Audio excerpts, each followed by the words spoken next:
it suits me. Swag too, but and yeah, these girls be acting crazy when they're dancing black. Alright, let's do it. You'll win somehow, so give up on the battle, baby. It's hard, I know. This is real life, the only one we get to live. I remember being broken, thinking something's gotta give. This is real life, everything we do is legendary, and we gon' do it till the day we in the cemetery. Real life, it feel like I'm dreaming. Used to feel like I was nothing, now my life has meaning. Said this is real life. What's going on, rich homies? How's everybody doing today? We are going to jump straight into my heavy deadlift session. Alright, excited? Me either, but it will be over very soon. Starting with 425 pounds, the goal of the day was going to be to work up to 3 sets of 2 reps, just working up to the heaviest double that I was able to get to. So the next progression was going to be 435 pounds, and it felt pretty smooth, and I was feeling pretty good on this day. Now, the last time I ran the program in phase 2, which is the phase that you're watching now, I hit 450 for my top set of 2 reps. So obviously, I want to make some type of progression. I loaded up to 460. The first rep was a little bit slow and grindy. So what do you think happened on the second rep? Not today, Junior. So usually when people miss a rep, the smart thing to do is take the weight down and do a few back off sets. Well, I am not that smart, so what I did counterintuitively was actually added weight to the bar just because I needed to prove to myself that I was able to get it. 465 pounds is as heavy as I have worked up to in a long while, and after missing that last rep, this was a big mental victory for me, and it's something that I needed. I didn't want to leave the gym on a bad note. Now obviously I would have rather have hit the 460 for 2 continuous reps, and this is kind of a trend you guys have seen with my bench workout as well. It's not something I plan on getting in the habit of doing, but I did want to at least make some type of progression. And when I look back and I look at when I missed the rep, I think the biggest issue is that I think way too damn much, and that can be detrimental in your lifting. So after that first rep, the only thing that should have been on my mind is I'm gonna pull this second rep off of the ground. But what happened was I went for that first rep, it felt a little bit heavy. I probably could have grinded out the second one if I just would have lifted it, not thought about anything. But the first thought in my mind after that first one is, oh my gosh, how am I gonna get the second one? And right when I thought that is when I failed the lift, before I even tried to pull it up. So what I'm not going to do is sit here and promise you guys that I am going to get better at that in the near future, because this goes far beyond my lifting. This is just how I am. It's a flaw of mine. I overthink everything in life. So hopefully in the distant future, I can improve on that.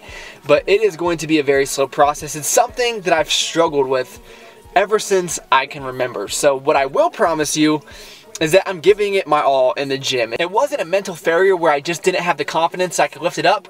I really did think that I could, but it's just I thought about it. And once you start thinking about things, I'll give this example. So sometimes, you know, I've had the same gym lock for 2 years, and you know, I go in, I don't think about it, I just put in the combination, I take it off. But there's some days when I really think about it, like, what is the combination? And I can't get it undone just because I just think about it too much. I don't know if you guys can even relate with what I'm saying right now, but it's just one of those things that, I mean, I'm going to have to improve on down the line. And I think it's one thing that really does hinder my lifting. But like I said, it hinders me in a lot of other areas in life as well. So I'm not perfect, as you guys know very well. But overall, I'll say I'm pretty pleased coming back and getting that 465. There was no way I was leaving the gym without at least some type of improvement from the last program. So that's going to be it, guys.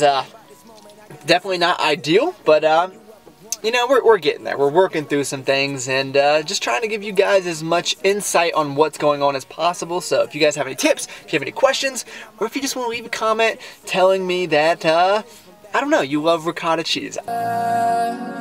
Welcome to forever.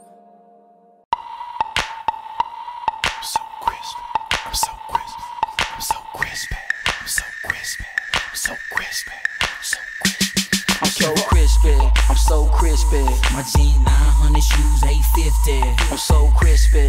I'm so much more important than anything I just said, I just saw a commercial. Taco Bell has renamed the Cheesy Gordita Crunch the Twister. It's like the exact same thing, and I couldn't find it last time I went there. It wasn't on the menu. You know where I'm going next.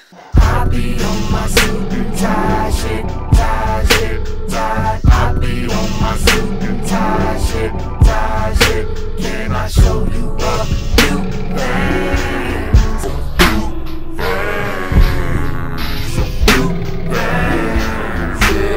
Okay, so as promised, here with the food.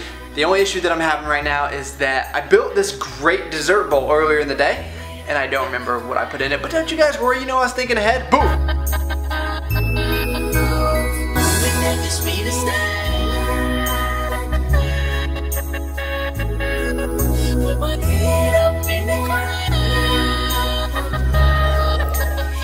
Yeah, my life's like A few things I do know is that I was trying to empty out every random thing I have in my refrigerator, and I also remember throwing in that red velvet cupcake mix, so I think it's gonna be good. I mean, how can any of these dessert bowls be bad? You have seen me try so many different things, and it's always successful. Now, as is, this is pretty high protein with minimal fat, minimal carbs, so you can just have this as a high protein snack, and I guarantee you that you will enjoy it, especially with that snickerdoodle protein powder. It'll be nice and sweet for you. But I really like fat, and I'm a big fan of carbs, so we're gonna junk this up a little bit because that's what a junk bowl is, and that's what I intended when I patented the junk bowl back in 1986. So here's what we're gonna do. Actually, there's not much to it. I mean, we're just gonna throw the damn donuts in the bowl and call it a night. First things first, I gotta try it as is. So good. See, I would be perfectly content with this, but you guys are gonna be so much more impressed with donuts. I felt like I was 2 feet tall. Now there's 100 million numbers inside of my phone, but I still got no one to call. My life's like. And we have the first ever donut junk bowl. And the only thing that's wrong with this beautiful creation is that they're not Tasty Cake donuts. I went to the wrong grocery and they didn't have them, so I had to settle for Hostess, but that's okay. And before I get into the story of how this creation came about, where I got the idea, how it formulated, who I owe the credit to, I'm just gonna enjoy it because I've been thinking about it for a while. And you guys don't want to hear me talk that much more, but yeah, you do. Come on. I could purchase every Starbucks franchise in the United States with all the literalies that I can't even right now. My friends keep telling me how much they believe in me.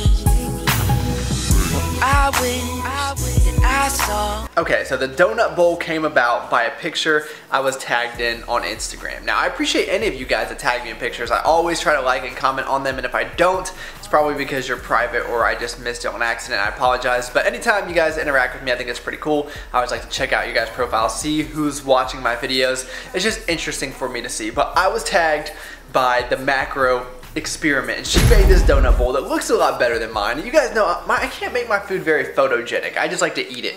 So I saw it and I was like, that is just something that I've got to try. And I've actually been following her for a while now because of the first video I saw from her. You guys know how much I love music, so when I saw this, I was just like, this is the coolest thing ever. I know that you're an old-fashioned bro. You say you wanna eat clean for the rest of your life, but we both know that's gonna blow. Well, I got some news that'll change your life. You can fit it all into your macros, 'cause you're just trying to eat some food. I'm probably gonna break your rules. You're just trying to eat some food. So not only does she track macros, make great food, but she also makes songs about it. The only knock I have against her is she's really sucking at the uploads. So you guys need to go bother her and tell her to upload more on her channel. She has promised me that she is going to start, but hey, I'll believe it when I see it. And the other cool thing is that she has an album on iTunes, which I did purchase. You guys know me for liking rap music, but I like all types of music, and I just think it's really cool that someone with this much talent actually watches me. I think it just makes her feel even better about herself. But yeah, so that's pretty sweet. Go check it out. I know. Oh, she also has a Spotify account, which all you guys have been asking me if I have a Spotify playlist, which I don't, but if you guys want me to build one, I can do that for you. Just let me know in the comments. So definitely go check out her stuff and thank her for making this beautiful creation, giving me the idea for mine. Without her, it would not have been possible. Although I'm sure I would have gotten to around it eventually. But hey, she's getting the credit in this video. So that is going to be the end of the video, my friends. Thank you for spending the time with me. I appreciate you taking the time out of your day to watch the video. And if you liked the video, you know what you can do. You can like the video. You can give the video a thumbs up because that would help me. And hopefully in turn that will help you. So it's been fun, guys. I'll talk to you later.